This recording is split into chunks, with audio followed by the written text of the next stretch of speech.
Hey there, everybody. So we are continuing the Legend of Huma. It is 6 minutes to 10 right now, so we will see if I get to recording anything else tonight. Chapter 11. How long it was before he felt the pain, Huma could only guess. He had eventually wandered away from the terrible scene, as much to ease his growing distaste with himself as to escape from any other pursuers. Vaguely he knew that there would be others, for, if nothing else, both Dracos and the warlord Crinus were determined to the point of fanaticism, and Huma calculated that Crinus, at least, would be interested in his whereabouts. The pain increased. Huma numbly stared down at the multiple wounds that he had received from his opponents. His armor was battered and torn, the mail was almost useless. A part of his mind wondered when this damage had been done. He could remember nothing of the fight, save the thrusting of his sword at whatever moved. Huma found a stream and washed his wounds as best he could. The cool water soothed not only his body, but his mind. After finishing at the stream, he decided to follow its path. It ran southwest, more or less, and he recalled that Magius had recommended that route. That thought brought Kaz to mind, and the knight felt guilty that he had abandoned his one true friend. Was the Minotaur safe somewhere? A huge shape sent tree limbs swaying as it raised a tremendous wind. Huma instinctively flattened against a tree and stared upwards. He caught a glimpse of a wide, leathery wing, but it was gone almost immediately, and he could not even be sure of its color. Whatever type of dragon it was, it did not return. The day passed before Huma even realized it. Hunger demanded his attention, and he burrowed through the saddlebag that he had taken from one of the horses. The black guard, it seemed, had little in the way of personal effects. At the bottom he found what he had been looking for, 3 days' worth of rations. A moment later he was spitting them out, despite the hunger. Another lesson about his adversaries: their taste in food, even the generally bland iron rations, was abysmal. Huma knew that he would cause himself more damage than good by eating these things. In its present condition, his stomach would never be able to hold them. Eventually he was able to secure food in the form of birds, eggs, and berries. It was not very filling, but it eased the hunger. His search for food told him something else as well. Most of the bushes had been stripped of edible berries. Recently, too. It was too thorough to have been the work of animals. Besides, Huma had spotted no forest life other than birds.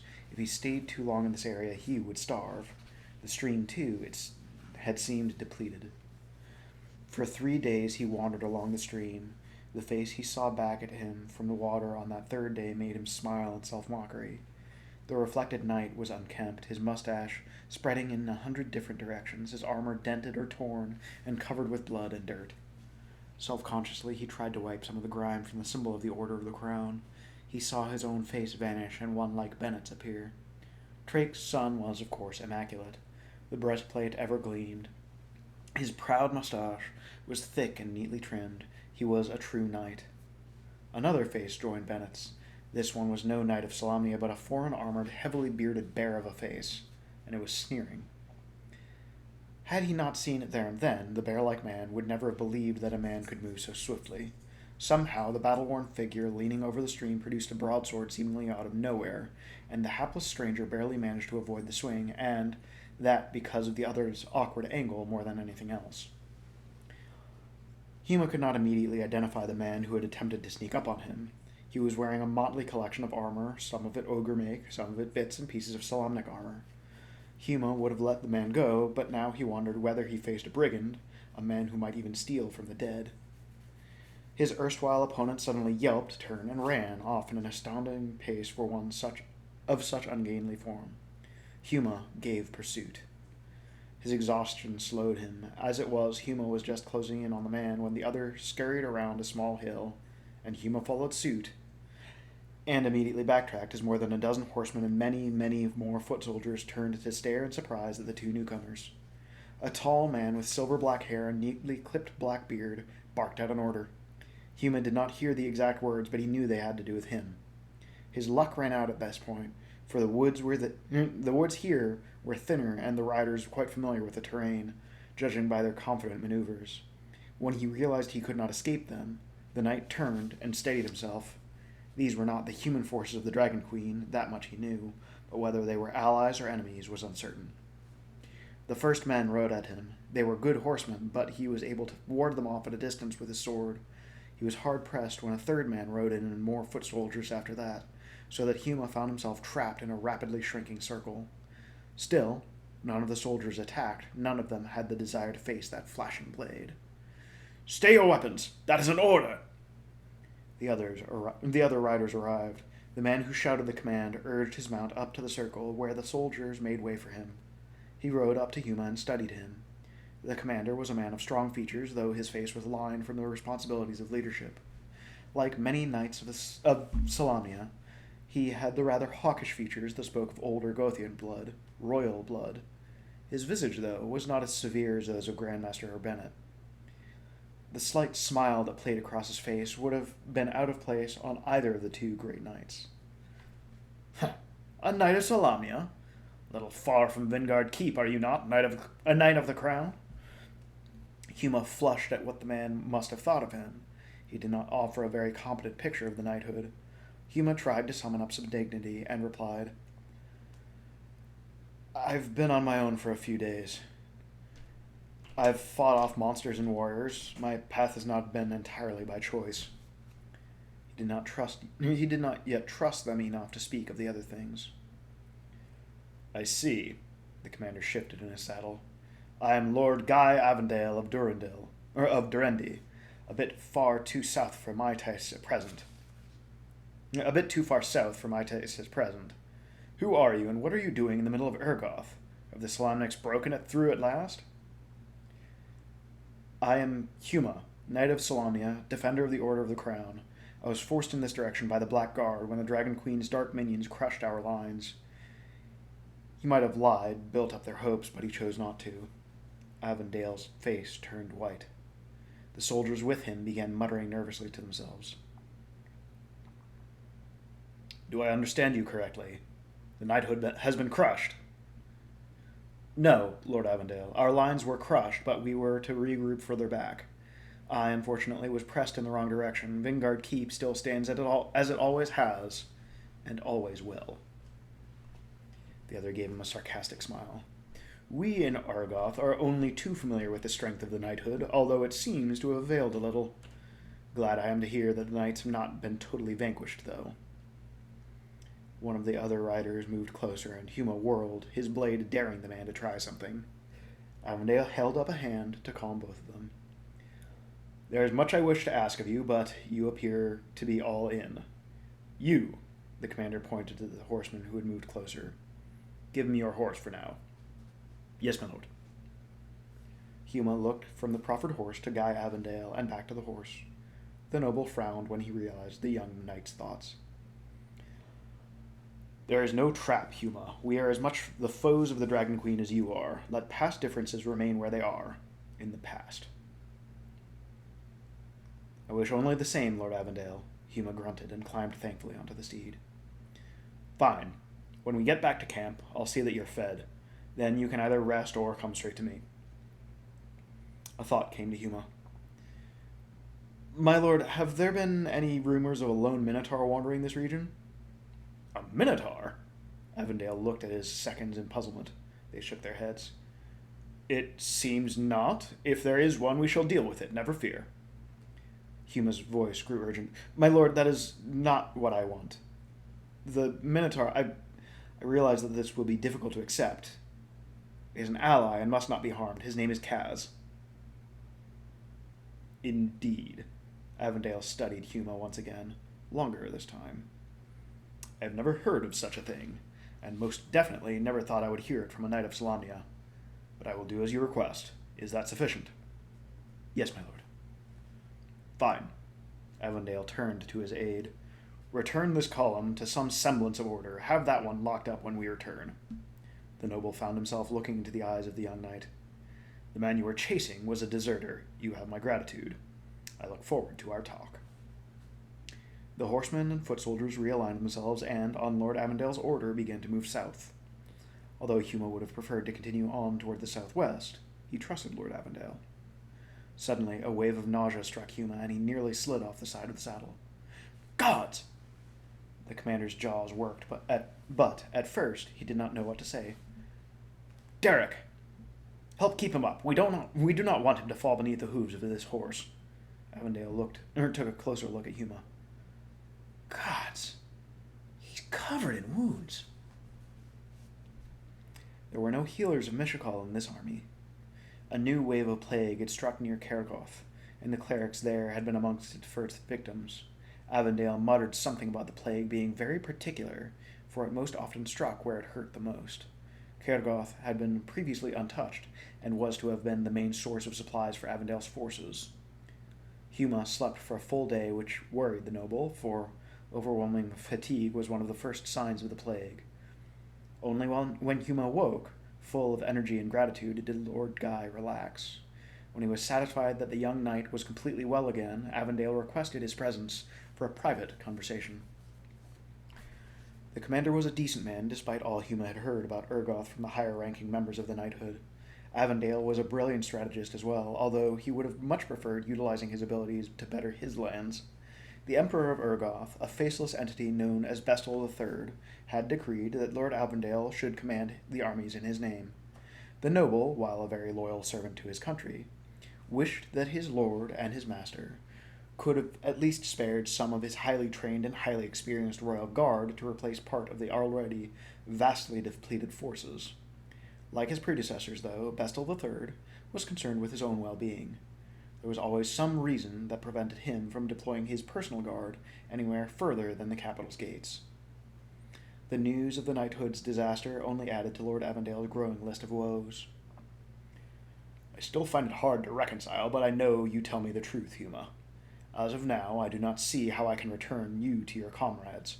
We are riding to Daltagoth on orders of the Emperor, and then we'll most likely turn back up north. I feel like a puppet whose master pulls the strings up and down. Huma sat alone with him in the commander's tent, the first time the knight had been permitted to leave his tent. The young knight had been provided with sturdy Ergothian armor that Avondale admitted had been intended for his son before the latter's death in his first battle. The strong mail went well with the surviving pieces of Huma's armor. The damage to the helmet and the breastplate had proved reparable after all. Huma was thankful for that. As much as he admired the craftsmanship of the Ergothian armor, much of it was too showy even for the most aristocratic knights of Salamia. Avondale had confided that he wore his ceremonial armor only if he was presenting himself to the Emperor. For lesser dignitaries, his battle armor would have to do, even if it disturbed their sensitivities. Huma had told him everything except the ill-fated quest he was on. Is there any way I might be granted free travel in your country? We are in the midst of a war, Huma. How could I permit you to travel freely? Huma took a sip of the wine that Avondale had offered him. It struck him as amusing that a noble would treat a minor Solomonic knight with such respect.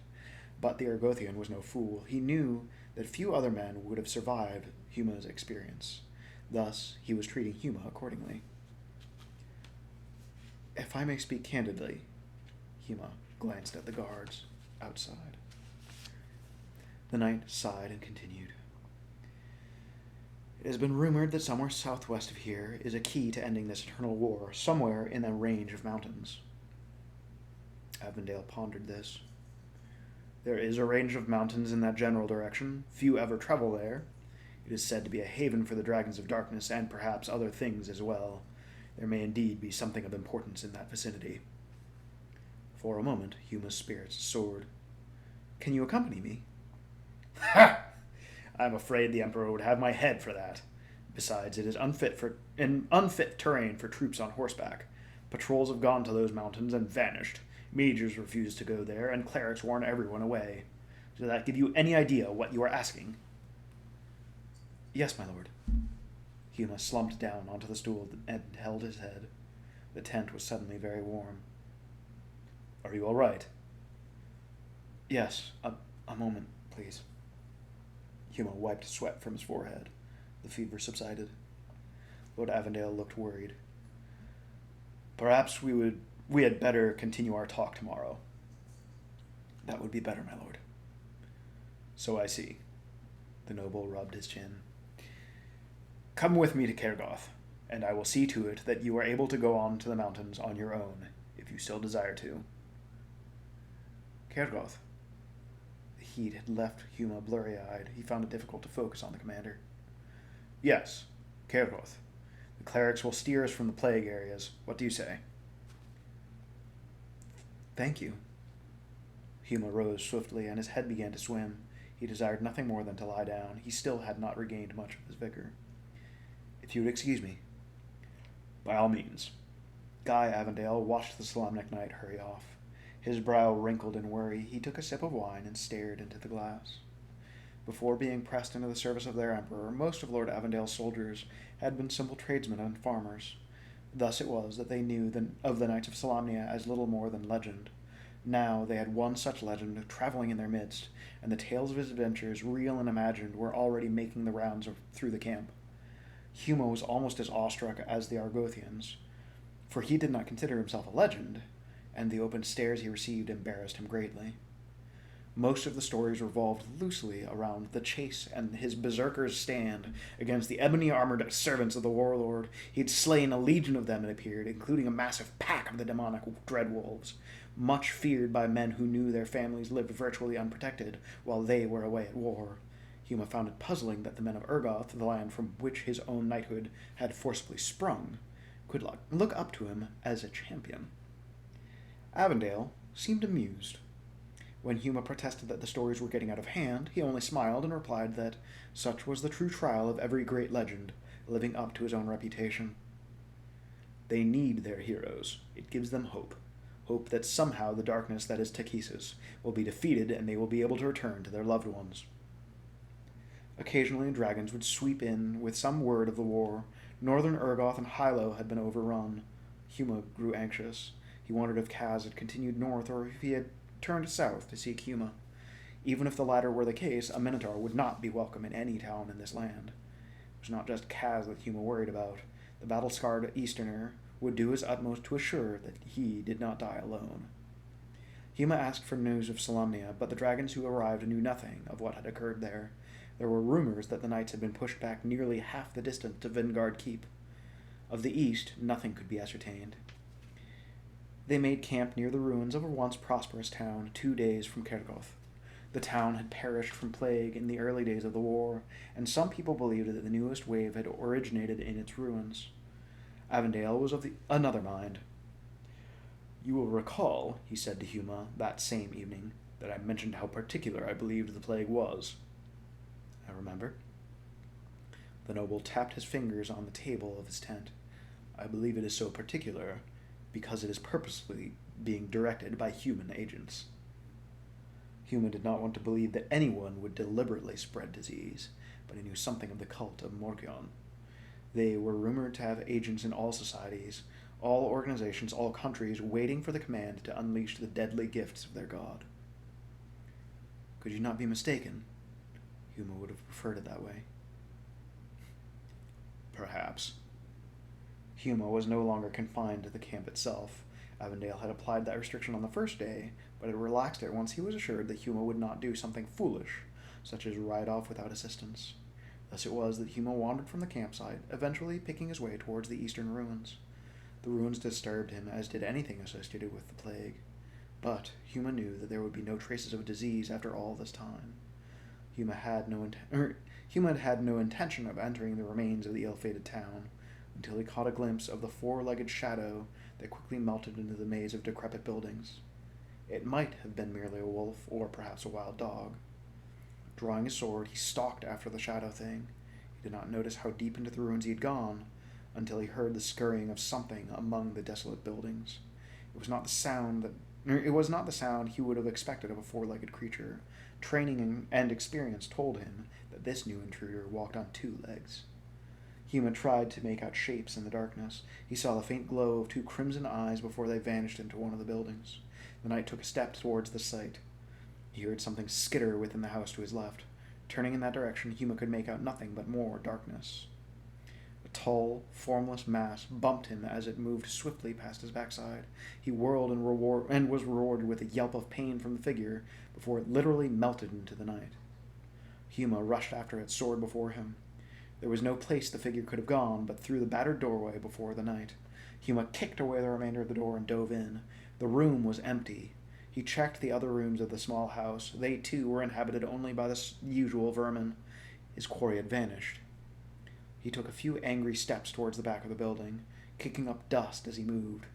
Behind the back of the building, he saw nothing but more rubble, unless something were laying flat on the ground beneath those particular ruins. He suspected it must be elsewhere. There was just nowhere to hide out there. The floating dust caused Huma to cough badly. He suddenly felt weak and nauseated, and it was a strain just to walk, much less hold his sword. In irritation, he threw the blade to the floor, raising even more aggravating dust. His armor was caked in the stuff, but he did not care. He was staggering now. The dust seemed everywhere, filling his eyes, his nose, his ears, and throat. He made it to the doorway and, with a sigh, slumped down and sat, staring at the lifeless street. This, too, became much too tiring, and he decided that a nap would do much, much more good. The knight closed his eyes, and snores quickly followed. Dark figures clad in long, enveloping cloaks and hoods seemed to form shadows round him. Their faces could not be seen beneath the deep hoods, and only one of them revealed hands. That one removed a small vial from his belt and uncorked it. With gentle care, he poured the contents on the floor. The contents, a reddish powder, reacted immediately with that which Huma had believed to be the dust of ages. The two hissed and steamed, canceling one another out, until nothing remained save the natural layer of gray powder that had accumulated through the years. The hooded figure resealed the bottle and turned towards the fallen knight. He snapped his fingers, and 4 of his companions scurried over to take hold of Huma. Within a minute, the room was empty. Had anyone looked inside, there would have been no indication of recent entry. There was no sign of the knight, and no sign of his shadowy captors. A mocking howl cut through the bleak air of the ghost town. Chapter 12.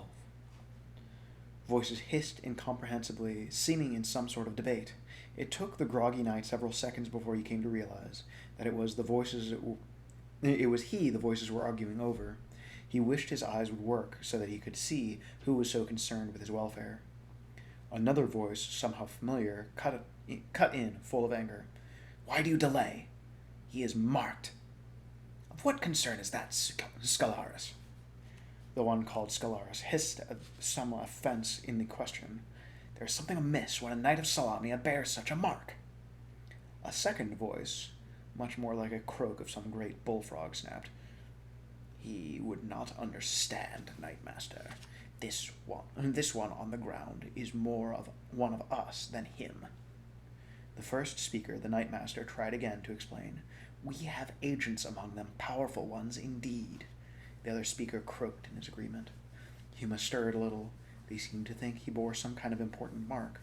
All he had right now was a burning forehead. "I am aware of what the mark means," the familiar voice, where had he heard it, said. "I am also aware that it is not going to kill him as I had originally thought. Excellent. He bears information I need. His very existence is important to me." "I am aware of what the mark means," the familiar voice. "What would you have us do, then? We cannot do him harm, not if one of ours has marked him for protection." The evident outsider snarled, and Huma's senses came alive as he recognized the sound. Only the dreadwolves made a sound like that. Someone must have noticed the shifting of his body, for a gloved hand reached down and turned Huma's head from left to right. The glove was quite rotten. It stank so badly that Huma instinctively was pulled away from it. The one identified as Knightmaster chuckled obscenely. "He is not one of us, but one of us has sought to protect him. This grows more and more interesting." "What shall we do?" the croaker asked. "You must hide him, you wretched cadavers," the outsider snarled. "Hide him until my servants can contact you. Has the plague taken your minds as well as your bodies?" Huma's eyes seemed willing to open at that point, just a crack. 2 figures resembling high mounds of moldy, stinking cloth stood conversing with a dreadwolf. No one else. It took Huma's fog-enshrouded mind several moments to realize that Galandrakos, from his citadel far away somewhere, was using his unliving servant as his eyes, ears, and mouth in Ergoth. That they were still somewhere in the ruins was only a guess. What little he could make out lent credence to that guess, for the room was filled with rubble, and part of the ceiling was gone. Huma did not know how long he had been unconscious, nor how far they had dragged him. Then the more menacing of the two ragged assailants lifted an arm, revealing a bony, scarred hand with the index finger pointed out at the renegade's messenger. "Take care, mage. You have her blessings for now, but she is a fickle queen to those who fail her. You would do well to speak more civilly with those you need."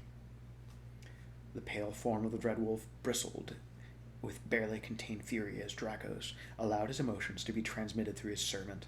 The smaller of the two hooded figures shuffled back, two blotchy hands held up in obvious fear. The other, the Nightmaster, must have smiled, for his tone was full of mockery. "Your powers are fearsome to the fear-filled, but not to one who enjoys the protection of Morgion." Morgion.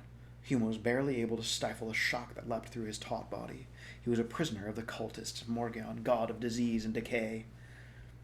"This is a foolish waste of time," Dracos finally muttered. "Agreed. Very well, mage. My brethren will keep this one for your lackeys, but only because it serves the master's goals to do so, not because I fear your power." "Not because I like you or anything," says the Sundari cultist. "Of course not. But the mark," said the Croaker. "There are times, brother, when all must make sacrifices for the greater glory of Morgion." "And the queen, of course," added Dracos purposefully. "And the queen? Pity, I am still curious as to the reason for the mark." Scalaris put a hand on Huma's forehead. Huma reeled from the shock, feeling as if his very soul were being invaded. He cringed, but he had no room to maneuver away from the claw-like hand. But quite suddenly, he was no longer in the ruins. A kaleidoscope of sights and sounds enveloped him. Huma felt no fright. A part of him knew that this state was only in his mind, though he could not explain how this should calm him. Huma thought he could hear the sounds of horses riding to battle, the clank of armor, the cries of battle, and steel against steel. He saw a vision of 3 knights. Each wore a symbol of the knighthood, the crown, the sword, and the rose. They all wore visors, but Huma knew somehow that the two in back could only be the twin gods Habakkuk and Kirigolith, two of the Solomonic triumvirate, which meant that he who stood before them. With a horrible abruptness, Huma was wrenched from that vision and returned to the real world once more. Had he not been gagged, he would have screamed, for the bony, disease-ridden hand pulled sharply away from him, seeming to take strips of flesh as it did. Through blurred eyes, Huma could see the 2 cloth-enveloped figures staring down at him. I could not penetrate his mind. He is shielded through sheer willpower alone. Fascinating. And the mark? Croaked the second. No longer there. It was too weak. He is too much a pawn of the prolonger of pain, that which this fool calls life. He is not one of us. He can never be one of us. From behind them, the voice of Dracos issued forth once more from the maw of the Dreadwolf. Then there can be no more hesitation. None. He is yours when your servants come. The cleric snapped his fingers. Huma's eyes chose that moment to clear. Hooded figures emerged from the darkness. Disease-racked ghouls like the dead of a battlefield come back to some semblance of life. Take him to the catacombs. Bind him to the altar. No sacrifices! Even Huma could not miss the curling of the cleric's lip. Have no fear, cur. He will be alive and well. It shall be interesting to see if you have better luck than I did. Dracos had no reply for that, or at least the Dreadwolf repeated no message. Huma struggled, but his bonds held together. 4 of the cloaked figures grabbed him roughly and lifted. Their combined odor was nearly overwhelming. He'd hoped to have some idea where they were and where they were going, but his view was obscured by the moth-eaten sleeve of one of his bearers. He suspected that they were still quite close to the building, where he had foolishly fallen victim to one of the cult's traps. Huma knew something of the followers of Morgion. They were experts at keeping their plots and membership secret. That they were taking him to the catacombs meant that they lived beneath Kergoth itself, a frightening revelation. Small wonder no trace of the origins of the plague could be found. It was not from something within or near the city, but beneath it. Hello, baby. What are you, sweetness?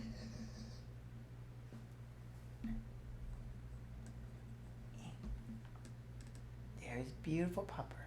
She is so pretty. I love you, baby. I love you very much. You're a good girl. Love you. Love you. You're a good girl.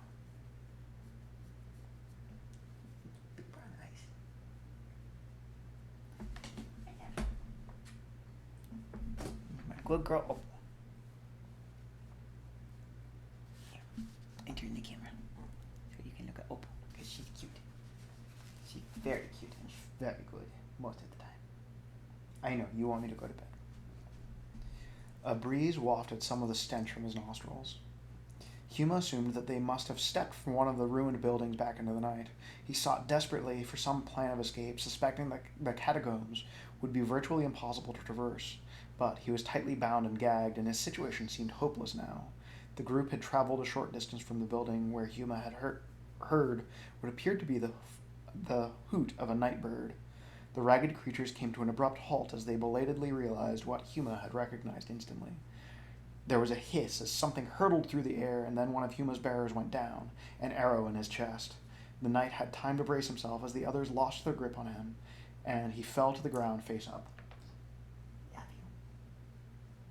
Then it was pandemonium as brilliant light left the hooded figures with nowhere to hide. Well-placed arrows took down two more before the cultists could get their bearings. The one called Scalaris ran past Huma's field of vision. He was forgoing the honors of command for the safety of fleeing. It was a short-lived flight, however. Not one, but 3 arrows caught him in the back. The Knightmaster wobbled like a mad puppet and collapsed in a heap. Armored figures were now rushing out even as the light dimmed. Of the cloaked villains, there had been more than a dozen, Huma was shocked to realize. Only 4 were still standing. They lacked any substantial weapons, and the first soldiers to wade into combat made the mistake of believing themselves safe from harm. That mistake was made evident when one of the dark clerics pulled forth a small pouch and threw it at the nearest armored figure. Huma could hear the man scream and the shocked cries of the others as all the ravages of the plague seemed to occur within the space of seconds. A familiar figure stepped before him and leaned down to test the bonds. What a fool I was! I should have known! The archers were taking over. By the time Avondale had finished cutting Huma's bonds, the last of the cloaked menaces lay dead. The Dreadwolf, did you get it? Dreadwolf? Avondale scanned the area worriedly. I have not seen it. My sword! Huma's weapon lay half buried under one of the cultists. He tugged at it mindlessly. His only concern was that the 4-legged horror must be stopped. Somehow, impossibly, the creature had evaded the fighting and was escaping. Huma did not want the Dreadwolf tracking him down again and transmitting to his master the knight's location and activities. He heard Lord Avondale call after him, but he ignored him. He had to see the thing destroyed. A scrabbling of running feet alerted him. He followed the sound at full speed, only barely missing numerous holes and mounds that threatened to send him flying if he made a misstep. He did not think of the dangers. Huma leapt over the remains of a stone wall. The plague had not directly caused all the damage around him. The crazed riots and torching of plagued homes had done that. He landed on rubble. Suddenly his foot slipped from beneath him and he was falling backwards. By the strongest of efforts, he succeeded in keeping his grip on the sword. The errant foot twisted beneath him, and he gritted his teeth in pain. As he lay there, stunned, the fearsome visage thrust itself into his face. The long, yellowed fangs hovered near his throat, and the blood-red tongue flickered in and out of the massive jaws. The sightless eyes revealed only death to the trapped knight. The Dreadwolf's front paws pressed sharply into Huma's chest. Rather would I deprive the mage of his puppet friend. The jaws closed in on the knight's throat. Huma swung the blade hard against the Dreadwolf. It was an awkward angle, and the cut he inflicted was negligible, but it did throw the beast off his chest. The Dreadwolf rolled over and landed on its feet. The crimson eyes glowed fiercely, and the thing's lips curled back in hatred. Huma raised his sword high. Suddenly, the creature burst into flames. 1 second it had stood there, preparing to strike. The next it was a fireball. Huma looked on in amazement. Then he noticed a new figure stepping out from behind the ruins of what had once been a fairly large inn. Magius! The mage quickly raised a finger to his lips and indicated the need for silence. He was thinner, and much of the vanity had gone from his manner. The once brilliant gold sheen of his hair was now a miserable brown, and it was cut much shorter. Had it been burned away? Magius was also wearing something else Huma had not seen him dressed in since the early days of training. A crimson robe. Come! I've laid a confusion spell on Lord Avondale's men, but it will not be long before they realize which way you really ran. But Huma knew it was madness to follow his old friend again, but the bonds forged strong yesterday were just as powerful today. Come! Magius repeated urgently. Huma followed. They moved with astonishing speed through the town, eventually coming to the far southern end. 2 horses waited them there. Magius indicated that the more massive of the beasts was for the night. Only when they were well on their way did Magius speak. We must ride hard for some time. There is a Slavonic outpost to this bypass. Outpost? Somewhat familiar with the regions south of Salamia, the news came as a great shock to Huma. Knights of Salamia in Urgoth? Was that you who unleashed the light? Yes, Magius replied. I'll explain in the morning, after I'm sure that we've lost whatever pursuit the Argothian no doubt has organized already. Huma slowed the horse. Why are you running from Lord Avondale? The mage's eyes flashed. Are you blind? Do you think the Argothian is aiding you out of the goodness of his heart? Or of his soul? Huma refrained from snapping back that yes, he had come to trust the noble. Where was the crime in that? You told him that there was something in the mountains, didn't you? You told him about the path. You're babbling, Magius. I don't even know about any path. Magius grimaced, and Huma realized that the mage had let something slip. The spellcaster recovered quickly, though, and said, You told him there is something in the mountains to the southwest that could bring victory against Takesis. He is first and foremost an Argothian noble, Huma.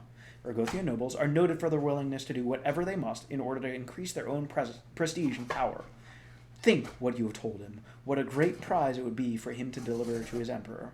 Think about how the emperor would reward the man who succeeded in bringing peace to Ansalon at long last. An Argothian noble would kill for something as valuable as what we seek. The words, or perhaps the tone, almost seemed hypnotic.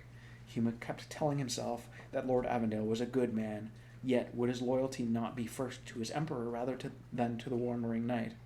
He'd offered Huma safe passage, but only if the knight first traveled with him. Huma shook the madness from his head. He was not sure anymore what was right or wrong, except that he wanted to find that mountain. He was now headed that direction, and it seemed pointless to turn back now. Opal is busy eating her cardboard.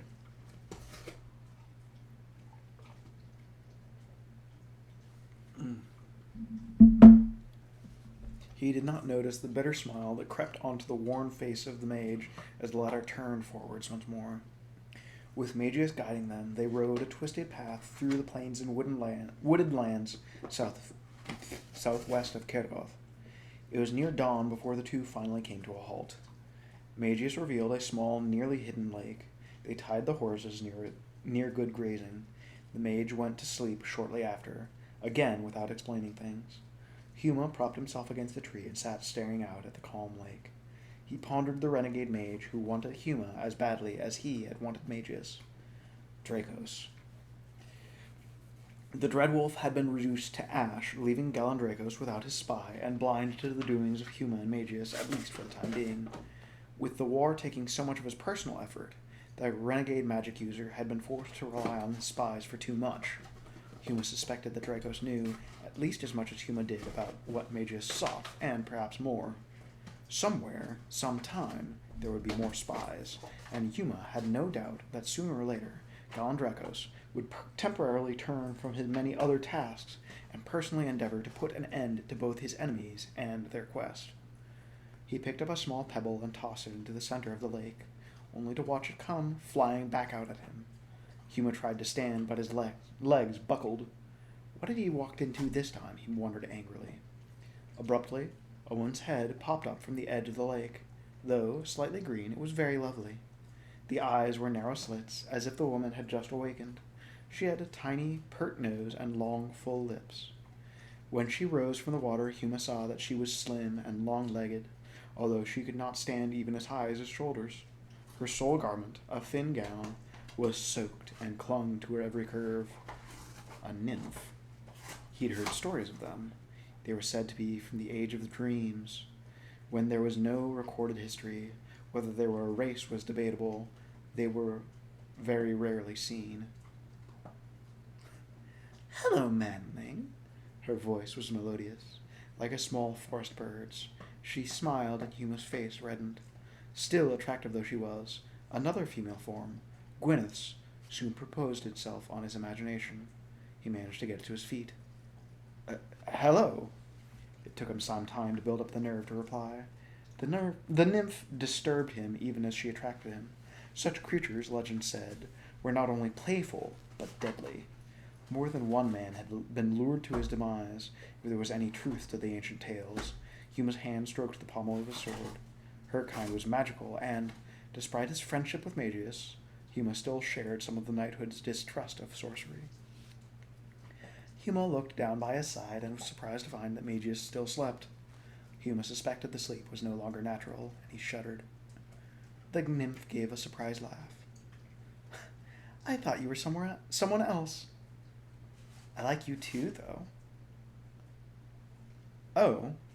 He tried his best to be casual, though his heart and mind were racing. Why did you think I was someone else? If others visited the lake, Huma did not wish to remain here long.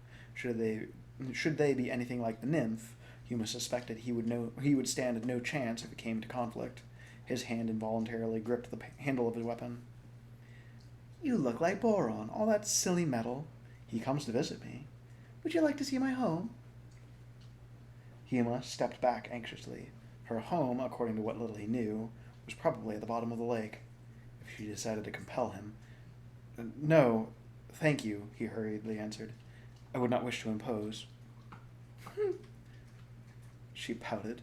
You even sound like Boron. Were you expecting him? Huma glanced quickly around the edge of the lake, half expecting to see a heavily armored figure come crashing through the trees at any moment. The nymph walked onto the shore. Huma turned to Magius, but the mage still slept. He won't wake until I let him. I don't like him. The knight's brow wrinkled. You know him too? She waved off the spellcaster as inconsequential. Not him, his image. Where? Huma did not know what to make of this creature. She seemed fragile, but the power was strong enough to have trapped Magius with ease. Perhaps that would not have been possible if Magius had not been so exhausted, but it still bespoke great ability. I see it in my mirror. It shows me what others are dreaming. It gets so boring out here. I miss the cavern builders. The cavern builders? The ones that dig in the ground, silly. You know, short, funny men. Dwarves. It was maddening to try and make sense of some of the things that the nymph said. She was standing close to him now, innocently leaning just close enough to unnerve him. Are you sure you would not like to come and see my home? I won't let you drown as long as you do not get boring. There was the real trap. How many males had succumbed to that beauty and followed her down, only to find themselves trapped in a sea cave? Instinctively, he uttered a prayer to Paladin. The nymph stepped away. I wish you would not do that. Although not technically evil, she was not a creature of Paladin, nor Gillian either. Therefore, true prayers of either could annoy her or even drive her away. Huma was about to apologize when he heard the sound of a heavy horse coming through the brush not far away. He tried to rise up and grip his sword. Why, here comes Boron. I hope you two will fight. I've not watched a good fight in centuries. The horse and the rider broke through the foliage and into the narrow strip of plain surrounding the tiny lake. The man wore a cloak over most of his body, but Huma could see the glint of his armor underneath. The newcomer did not notice them at first, and when he did, he merely gaped at Huma. The cloak slid open, and Huma was given his first good view of the armor beneath. Huma looked from armor to face and back to armor again. He recalled Magius's hurried mention of an outpost somewhere in southern Urgoth, a Solamnic outpost. The nymph smiled sweetly. See? See why I mistook you for Boron? You even wear the same armor. It was true. Boron was a knight of the crown. So, we are on to chapter 13 and the ending of tonight's bedtime story. So, get some rest and do your best to become somebody that you can be proud of. And if people can hate without reason, then I can love you for exactly the same. So, be brave. We've got a lot coming, but you can do it.